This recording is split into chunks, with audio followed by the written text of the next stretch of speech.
Welcome to eSafety's presentation about parental controls. Hi, I'm Deb. I'm one of a team of people at eSafety who research and write online safety advice. I'm also a parent, so I know how challenging it can be trying to work out the best way to protect your kids online. Parental controls can be a helpful part of your online safety toolkit, making it easier to get your kids to disconnect at bedtime, making it harder for strangers to contact them, and letting you check what they're up to online. But deciding which ones to choose and how to set them up can be confusing, so this video will help you. Let's start by looking at what parental controls are. Basically, they're software tools that allow you to monitor, filter, limit and block what your child sees and does online. If you set them up correctly, they can help you understand how your child uses their devices, what sites and games they're going to, and when they're accessing them. They can provide reminders to help your child manage how long they spend online or on particular apps, and you can use them to limit the hours. They can also help prevent exposure to content that's inappropriate to their age or potentially harmful in other ways by allowing you to block access to specific sites. The types of parental controls that are most helpful for your family will depend on the age of your kids, what they're interested in, and the devices they have access to. If your kids are young and still mostly using devices at home, you might find Wi-Fi controls handy.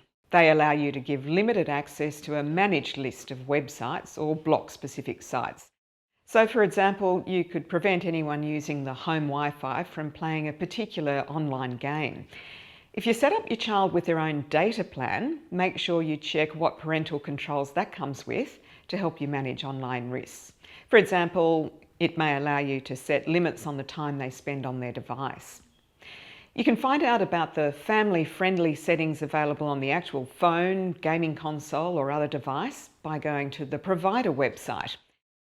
Apple, Microsoft, Google, Xbox, PlayStation and others have information pages just for parents. You can also use parental controls to manage the accounts your kids use. Where possible, it's a good idea to start by creating an account for them that's linked to your own. So you can use your phone, tablet, iPad, laptop, computer or even gaming console to manage what they're doing.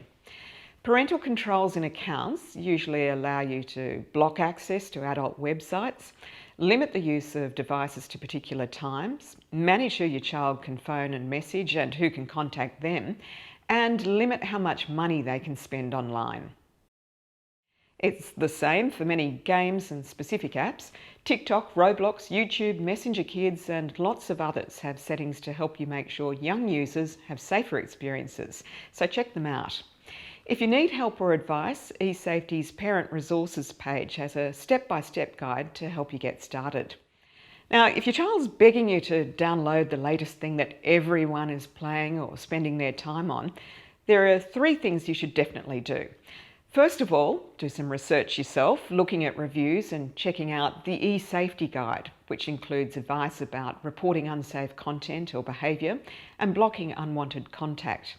Secondly, use eSafety's new technology checklist to help you chat with your child about whether the game or site is appropriate for their age and maturity, what risks there might be, and whether there are safety measures to manage those. Thirdly, play the game or use the app with your child so you can talk together about strategies for staying safe and what to do if things go wrong, especially how to report issues to the site or app or to eSafety. Also remember that despite what your child tells you, it may not be true that everyone is actually playing the game.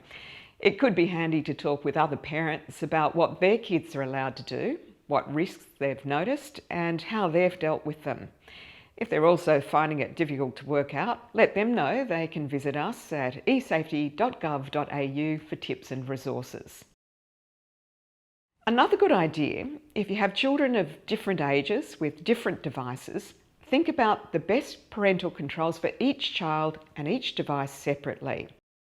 It's also important to be aware that parental controls on their own won't protect your kids from every dangerous scenario every time. That's why we say they're just one of a range of tools that can help keep your kids safe online. You should also get into the habit of talking with them about what they're doing online, what others are up to, and how to get help if anything goes wrong. Create a family tech agreement together to decide when, where and how devices and accounts can be used.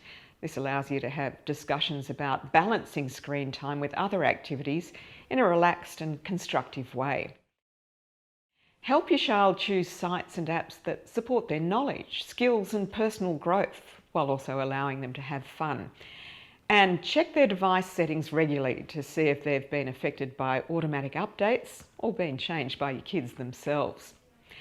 At times, it may feel like you're constantly managing tech tantrums, boundary setting, negotiating and clock watching, but when your kids are young, they're learning from that, getting into habits that will set them up to self-regulate their experiences online as they become more independent.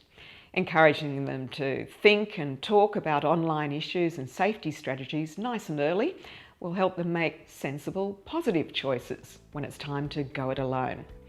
I hope you found this video helpful. There are plenty more tips on our website at esafety.gov.au, and don't forget you can sign up to our newsletter to get all the latest research and advice directly to your inbox.